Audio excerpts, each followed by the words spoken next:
Nama saya Dinur Seke Amin.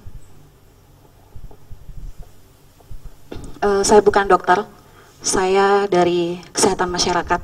Saya bukan dokter, Mister. Oke, untuk saat ini adalah salah satu penelitian dari Fakultas Kesehatan Masyarakat Universitas Hasanuddin, Universitas Cendrawasih, bekerja sama dengan PKMK Fakultas Kedokteran Universitas Gadjah Mada. Di sini penelitiannya berjudul tentang dampak dan tantangan pelaksanaan program Jampersal di Provinsi Papua. Nah, ini pendahuluannya. Peningkatan kesehatan ibu dan bayi saat ini merupakan agenda penting di Indonesia. Walaupun kematian ibu telah menurun 40% dalam 2 dekade terakhir, namun masih mencapai 250 per 100.000 kelahiran hidup dengan kesenjangan yang besar di berbagai daerah. Jadi sebenarnya 40% ini masih ada sekitar 250 per 100.000 kelahiran hidup yang masih menjadi PR buat kita untuk diturunkan, khususnya untuk angka kematian ibu. Provinsi Papua khususnya memiliki angka kematian ibu dan anak yang lebih tinggi dibandingkan dengan nasional, disebabkan oleh terbatasnya akses pelayanan kesehatan. Nah, mungkin tidak jarang dan tidak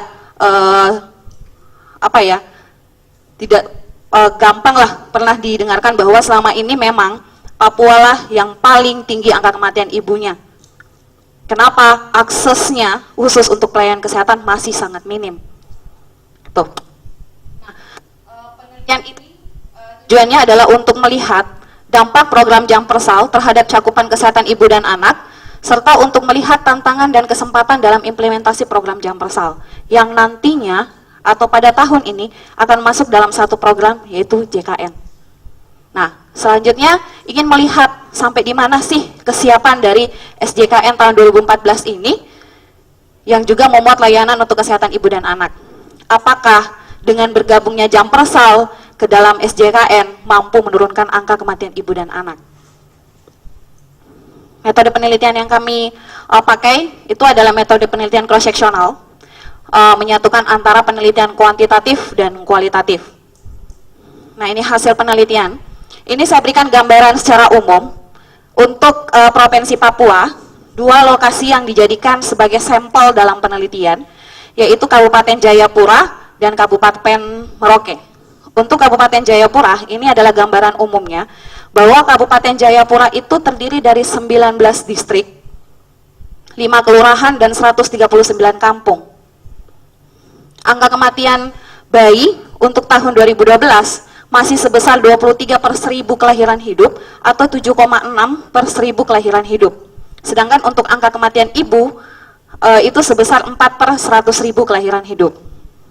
Untuk Kabupaten Merauke adalah kabupaten yang paling terluas di Provinsi Papua.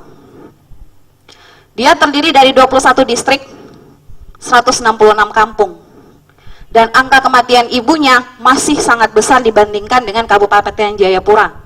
Untuk Kabupaten Merauke didapatkan 20 kasus angka kematian untuk tahun 2012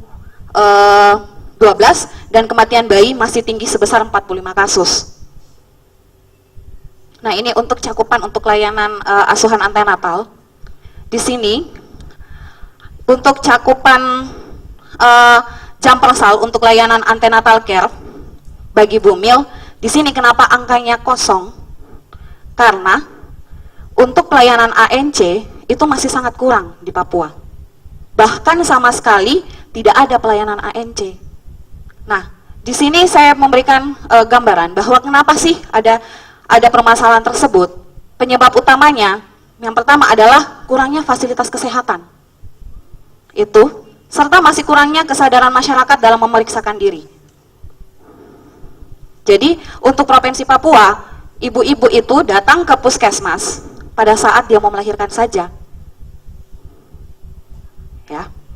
Nah, ini untuk cakupan Jampersal untuk layanan persalinan oleh tenaga kesehatan.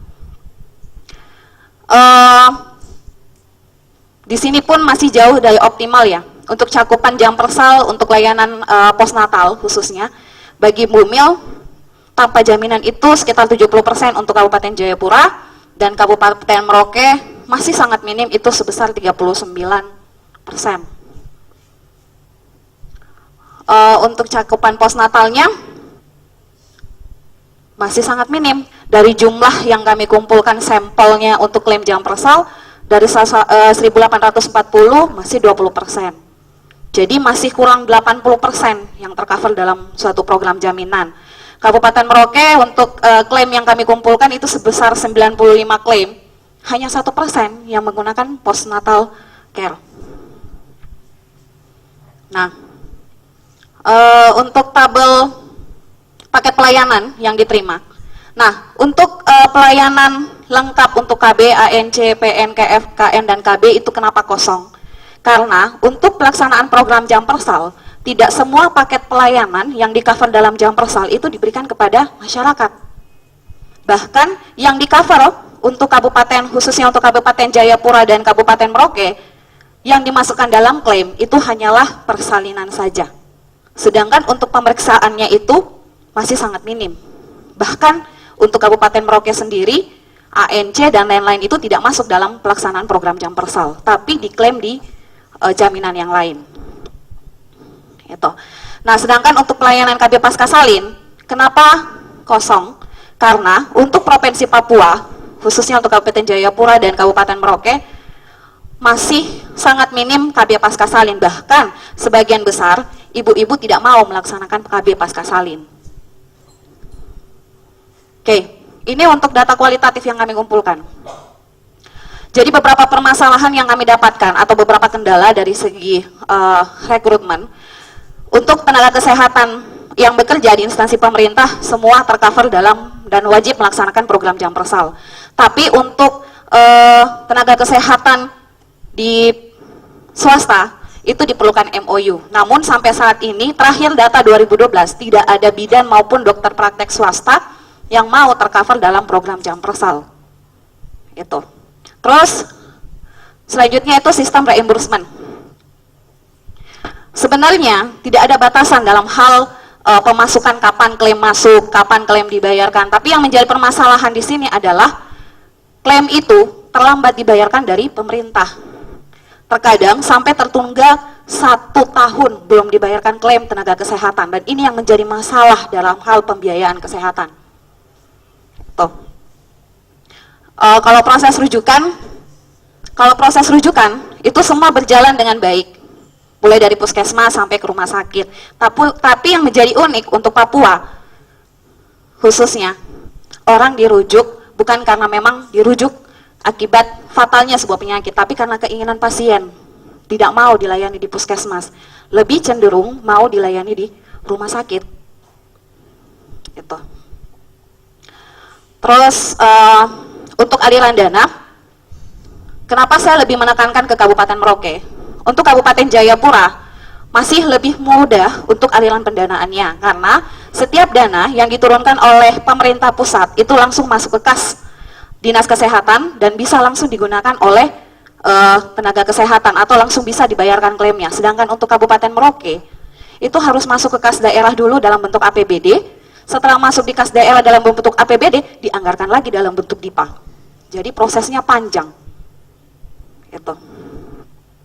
Kalau beban kerja, kenapa saya menekankan lagi di Kabupaten Merauke? Karena jumlah pasien banyak, tenaga kesehatannya kurang. Itu. Kenapa sampai beban kerjanya lebih banyak yang mengeluh di Kabupaten Merauke dibandingkan Kabupaten Jayapura. Tuh. Terus seperti data yang saya sudah jelaskan di atas, bahwa paket pelayanan yang diberikan itu tidak semuanya diberikan, yang masuk dalam Jampersal itu diberikan oleh tenaga kesehatan. Nah, untuk kesiapan dalam menghadapi JKN, bukan saja sekarang untuk menghadapi kesiapan JKN ya. Bagaimana sih kesiapan JKN sekarang? Karena kenapa? Berdasarkan data yang terakhir saya dapatkan, tidak semua tenaga kesehatan mendapatkan sosialisasi akan pelaksanaan program Jampersal, program JKN. Itu, sehingga tidak semua petugas itu tahu dan memahami bagaimana sih sebenarnya program pelaksanaan JKN. Terakhir data yang saya dapatkan sebelum saya berangkat dari Papua ke sini, rumah sakit yang berada di Kabupaten Jayapura itu tidak tahu bagaimana sih sebenarnya mekanisme pelayanan untuk JKN, sistem reimbursement-nya bagaimana. Itu karena kenapa? Sistem sosialisasi ini yang tidak merata. Tidak ada kejelasan yang secara khusus bagaimana sih pelaksanaan dari program SJKN itu sendiri. Nah, ini kesimpulan dari saya bahwa ini adalah dampak dari sebuah kebijakan. Oke. Sistem reimbursement itu berbelit-belit. Yang kedua, masih tingginya utilisasi jaminan persalinan yang lebih banyak menumpuk di rumah sakit. Itu. Nah, ini rekomendasi yang kebijakan yang tawarkan bahwa bagaimana sih kalau jaminan kesehatan seharusnya dapat menjadi salah satu alat kontrol dalam alur dan proses sebuah pengobatan. Yang kedua, salah satu cara untuk meningkatkan pemanfaatan fasilitas kesehatan dan tenaga kesehatan adalah membuat paket jaminan kesehatan yang juga mencakup mekanisme proses klaim, pendanaan untuk kondisi letak geografis yang sulit. Karena tidak bisa disamakan antara kondisi yang ada di Jawa dengan kondisi yang ada di Papua. Seperti itu. Yang terakhir itu adalah salah satu cara untuk meningkatkan pemanfaatan fasilitas kesehatan dan tenaga kesehatan adalah membuat paket jaminan kesehatan yang juga mencakup mekanisme proses klaim dan pendanaan untuk kondisi letak geografis. Oh ya, mohon maaf karena double. Itu, terima kasih.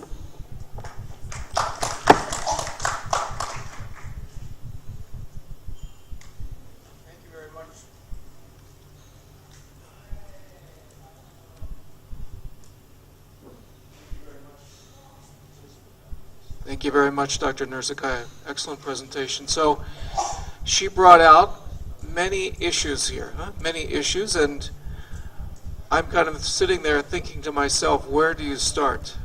Where do you start to solve all of these problems? But maybe we open it up for questions and comments from you first, okay? Yes, good. Terima kasih. Assalamualaikum. Assalamualaikum warahmatullahi wabarakatuh. Masih bagus itu.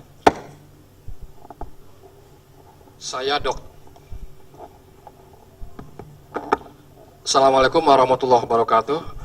Saya Dr. Endang Sutisna dari S2 IKM Pasca Sarjana UNS.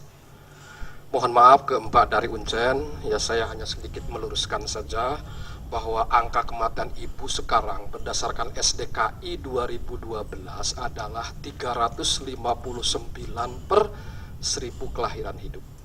Yang sebelumnya 2007 adalah hanya 228. Pertanyaan kita semua, tidak hanya ke pembicara, kenapa kok malah naik? Ya, kita tahu bahwa tahun 1985 itu adanya namanya program posyandu. Ternyata posyandu itu hanya mampu menurunkan angka kematian bayi. Waktu itu bisa sampai 45 dan sekarang masih tetap seperti itu. Angka kematian ibunya tidak turun, kemudian ada gerakan sayang ibu yang sebelumnya adalah ada yang namanya bidan desa. Mungkin di sini ada bidan desa. Ternyata mohon maaf, bidan desa pun belum mampu menurunkan angka kematian ibu. Karena bidan desa disambut oleh masyarakat adalah pengobatan, bukan KIAKP. Dan bidannya juga menikmati. Ya, kaitan dengan makalah ini mohon barangkali di Uncen sana, kenapa sih aki kita kok tidak turun-turun gitu ya. Katakanlah hambatan biaya sudah dikasih jam tersal. Ya, bahkan di daerah saya, di Jawa Barat, itu ada bidan meninggal pada saat melahirkan dipimpin bidan. Di Sulawesi cerita, wah di saya lebih tragis lagi, bidan meninggal saat melahirkan dipimpin dukun. Ya, itu satu tentang itu ya, kaitan dengan penelitian ini. Kemudian ini saya cerita pengalaman saja karena bercerita tentang health system ya. Tadi dengan sistem berjenjang itu, katakanlah di Solo ada rumah sakit kelas A Muwardi, ya, itu mengcover yang sangat dekat adalah Karanganyar dan Sukoharjo. Dengan sistem sekarang yang biasa ke Muwardi harus datangnya ke Karanganyar dan Sukoharjo. Sementara yang dicari itu bukan rumah sakitnya, yang dicari itu dokternya. Ya, ini masalah. Kemudian yang berikutnya lagi, nggak tahu sama siapa saya harus ngomong nih sistemnya. Yang berikutnya, rujukan itu penyakit kronis biasanya berlaku 1-3 bulan. Sekarang 1 minggu balik lagi ke puskesmas, minta lagi rujukan, balik lagi. Ya. Kemudian obat biasanya dikasih 2 minggu, dikasih 1 minggu, balik lagi. Gitu ya. Kemudian sekarang ditambah lagi karena melebihi harga harus nambah bayar lagi sampai 250 dan seterusnya. Ini terutama keluhan dari para peserta ASKES, nggak tahu saya harus ke Pak Fauzi atau kemana, ke Direktur ASKES gitu. Itu saja, terima kasih. Wassalamualaikum warahmatullahi wabarakatuh. Waalaikumsalam. Oh iya. Ya Bapak, saya coba untuk menjawab kenapa ya kok angka kematian ibu tetap tinggi sekalipun sudah ada dana yang disiapkan, baik itu jam persal maupun jaminan kesehatan yang lain.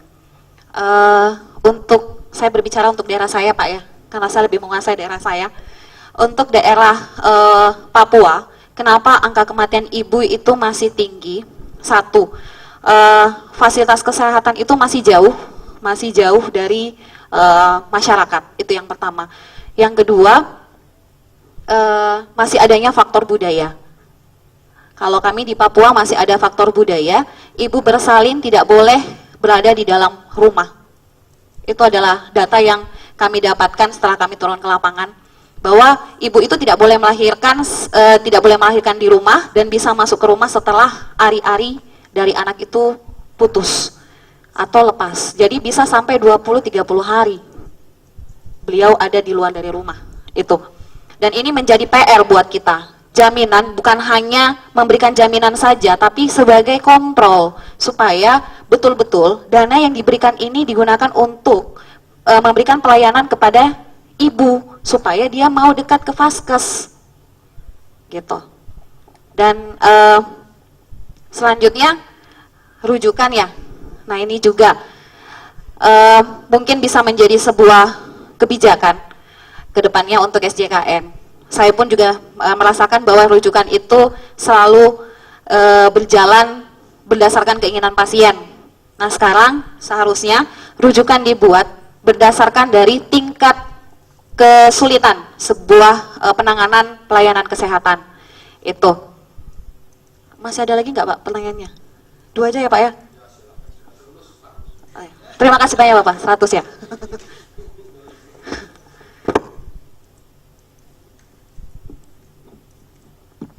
Ya, terima kasih. Saya Fuadi dari Universitas Indonesia, Fakultas Kedokteran. Ini menarik sekali, ada jam persal, kemudian dilakukan di Jayapura. Kalau kita tahu kan sebenarnya jam persal ini adalah sebuah financial protection ya, sedangkan angka kematian ibu, angka kematian bayi itu banyak sekali variabelnya, bukan karena tidak terbatas finansial saja. Akan jauh lebih menarik misalnya kalau ada data dari berapa tadi 4 yang meninggal. 4 itu pun kita tidak tahu apakah 4 dari 100.000 populasi atau 4 dari sekian yang terdaftar atau sekian dari yang mana. Kemudian menarik lagi kalau mungkin akan mungkin bila diketahui kenapa sih dia meninggal, apa kausanya itu apa, sehingga kita bisa lebih tajam dalam menganalisis sebenarnya apakah benar karena financial protection-nya yang kurang ataukah karena hal lain. Karena memang studi-studi yang sudah berjalan dan sudah dipublikasi misalnya utilisasi ini kan masih rendah 70% dan masih 35% di Merauke. Padahal sudah ada financial protection dari dulu. Apakah masyarakat mungkin bisa jadi apakah ada faktor mereka terbebani oleh transportation cost-nya? Ya mereka bisa masuk ke layanan kesehatan secara gratis, tapi mereka harus membayar transportation cost-nya. Dan itu mungkin di Merauke atau di Jayapura itu sesuatu yang sangat mahal. Jangankan jauh-jauh ke sana, ke Garut saja misalnya, orang bisa harus mengeluarkan uang 50.000 sampai 100.000 untuk ke puskesmas saja. Mungkin ini yang bisa menyebabkan utilisasinya direndah, dan mungkin nanti bisa dipaparkan apakah itu juga tercakup dalam studi ini. Kemudian apakah juga kalau tadi misalnya bidan itu sebenarnya sudah banyak yang tidak mau. Tapi ada satu pertanyaan yang di kepala saya sebenarnya, apakah sudah teradekuatkah jumlah tenaga kesehatan di sana? Jikapun sudah adekuat, apakah itu tersebar secara merata? Kan itu pertanyaannya. Kalaupun sudah adekuat tapi ternyata masih ada di pusat-pusat yang boleh seperti city like itu, masih pusat-pusat seperti kota, tapi ternyata di pedesaan tidak ada, itu kan juga menjadi satu problem. Sehingga nanti kesimpulannya adalah mungkin bisa jadi financial protection di pertinggi apapun ya, ditingkatkan setinggi apapun, tidak akan berhasil jika memang variabel-variabel yang lainnya tidak kita perbaiki. Mungkin itu dari saya, terima kasih. Saya kayak ujian tesis. Terima kasih banyak. Oke, untuk yang pertama, apakah selain daripada finansial ya, adakah faktor lain yang menyebabkan tingginya angka kematian ibu? Itu sebenarnya selain dari finansial, betul yang Mas tadi katakan, memang ada banyak faktor selain dari finansial yang menyebabkan angka kematian ibu itu tinggi. Itu sekalian saya menjawab untuk pertanyaan yang ketiga, jumlah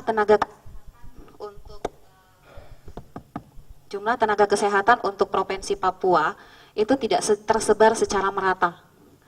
Kebanyakan tenaga kesehatan yang sudah dilempar ke daerah pelosok ataupun daerah terpencil itu meminta untuk kembali ke daerah perkotaan dengan faktor bahwa mungkin tidak asing ya, Bapak sama Ibu dengarkan bahwa Papua adalah daerah konflik gitu.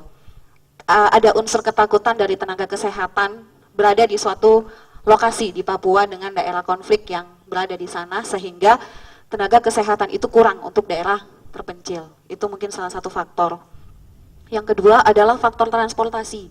Kami dibatasi gunung, lautan, dan kepulauan. Kalau untuk berangkat, mungkin yang teman-teman dari UGM juga sudah pernah ke sana, mungkin dari teman-teman dari UI pun juga pernah merasakan atau pernah datang ke daerah Papua seperti apa. Untuk berada ke satu lokasi, di sini puskesmas, wilayah puskesmas itu ada sampai harus naik pesawat ke sana, tunggu 7 hari baru bisa pulang. Itu faktor pertimbangan. Karena untuk menempatkan puskesmas di daerah sana membutuhkan pertimbangan yang banyak, gitu. Terus yang kedua, transportasi yang disiapkan itu tidak selalu ada, seperti itu. Itu faktor sampai biasanya atau terkadang proses persalinan itu terlambat. Yang kedua, yaitu tadi faktor finansial juga menjadi faktor utama. Gitu. Kenapa tadi saya bahas lebih banyak tentang sistem reimbursement atau sistem pendanaan? Karena tenaga kesehatan selalu berpikir bahwa kami kerja tanpa dibayar. Gitu.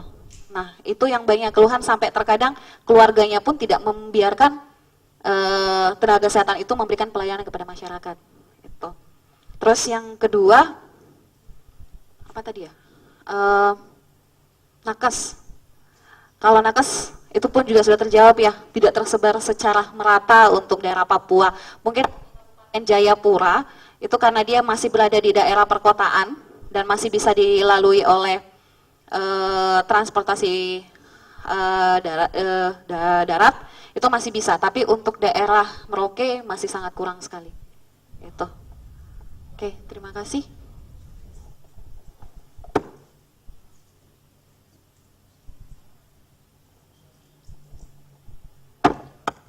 Excellent. Other questions? I think we have time for 2 more questions, okay?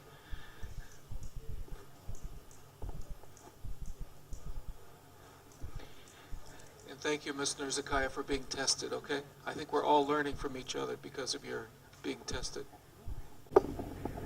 Assalamualaikum warahmatullahi wabarakatuh. Saya Tika dari Pusat FMI. Terkait dengan jam persal, kami juga sebenarnya ada penelitian di daerah Depok dan Garut. Ya, untuk jam persal ya, mungkin ini sharing aja ya. Kalau dari hasil diskusi kami, memang untuk angka kematian ibu dan bayi ini nggak bisa cuma dilakukan dari satu sisi saja, karena ini terkait juga dengan continuum of care.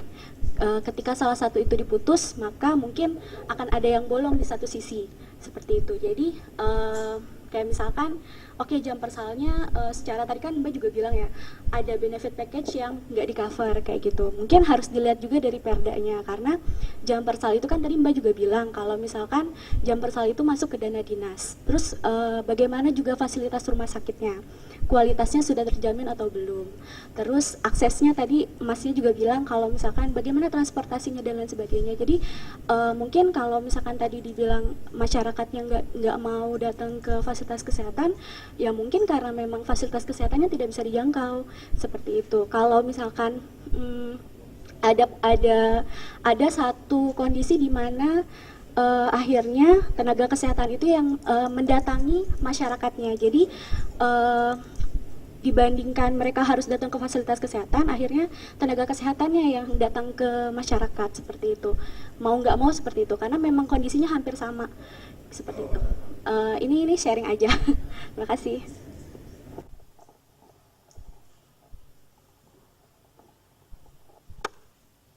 Oke, ini sebenarnya sharing ya, nggak perlu dijawab sebenarnya ya. Terima kasih atas sharing. Sebenarnya sama Mbak, untuk daerah Papua pun juga sama, tapi mungkin satu yang menjadi pertimbangan kami atau satu data yang kami dapatkan di lapangan waktu saat penelitian itu adalah bukan tenaga kesehatan yang tidak mau ke sana, atau bukan tenaga kesehatan tidak mau mendekatkan dirinya dengan masyarakat, bukan. Tetapi satu tadi masalah akses, yang kedua memang masyarakat tidak mau. Gitu. Tidak semua atau tidak sebagian besar masyarakat itu yang memang mau ditangani oleh tenaga kesehatan. Khususnya satu contoh yang mungkin saya dapatkan pada saat di lapangan itu adalah ibu melahirkan diikat di pohon pisang hanya untuk melahirkan saja, dan bidan tidak boleh mendekati pasien tersebut. Yang bisa membantu hanyalah dukun. Itu, kecuali kalau ada pendarahan yang berlebih, barulah nakes bisa dekat dengan mereka. Itu, jadi itu tadi yang saya katakan tadi sama pertanyaan dengan Bapak yang pertama, bahwa untuk Papua masih kental dengan budaya. Itu, ya, oke.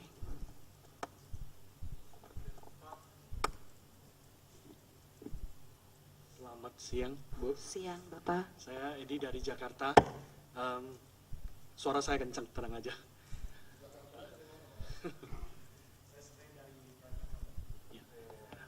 Tapi yang mau saya tanyakan ini sebenarnya lebih kepada observasi yang kami lakukan.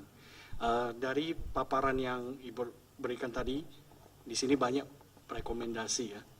Di mana ini yang sebenarnya kita semua setuju bahwa inilah yang seharusnya terjadi, terutama per 1 Januari 2014 ketika JKN sudah mulai dilakukan.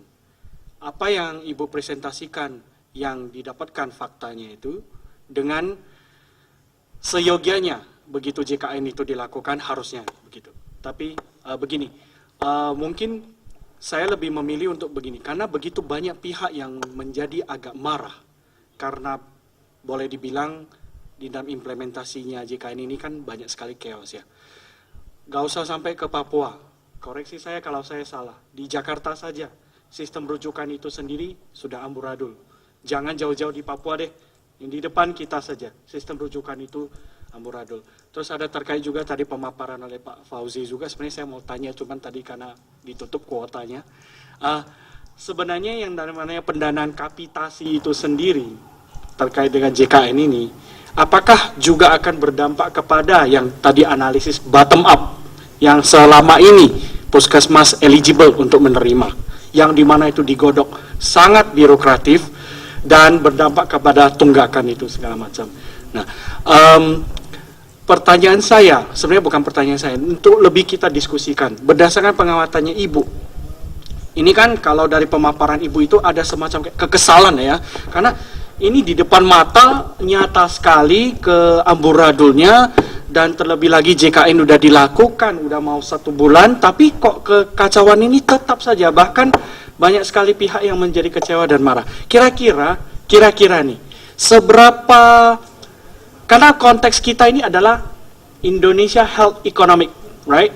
So, bagaimana sih pendekatan health economic menurut Ibu nih ya, karena ini sesinya Ibu, untuk supaya rekomendasi Ibu ini bisa lebih terlaksanakan minimal dalam waktu short term lah. Short termnya kita bilangnya 6 bulan ke depan.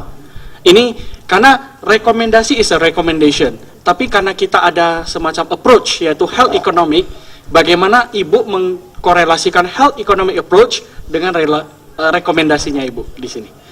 Oke. Thank you. Terima kasih banyak. Kalau dari segi hal ekonomi kesehatan ya, dihubungkan dengan pelaksanaan JKN, satu yang mungkin menjadi masukan buat dari saya itu adalah bagaimana melihat faktor dari kebutuhan masyarakat itu sendiri. Itu yang pertama. Disesuaikan dengan berapa besar anggaran yang disiapkan oleh pemerintah khususnya untuk pelayanan kesehatan kepada masyarakat. Jangan sampai pembangunan yang disiapkan atau rumah sakit yang dibangun lebih banyak dibandingkan dana kesehatan yang nantinya akan digunakan oleh fasilitas kesehatan itu sendiri. Itu sebenarnya. Karena kita seperti yang dijelaskan tadi waktu pemaparan di sebelah harus melihat antara supply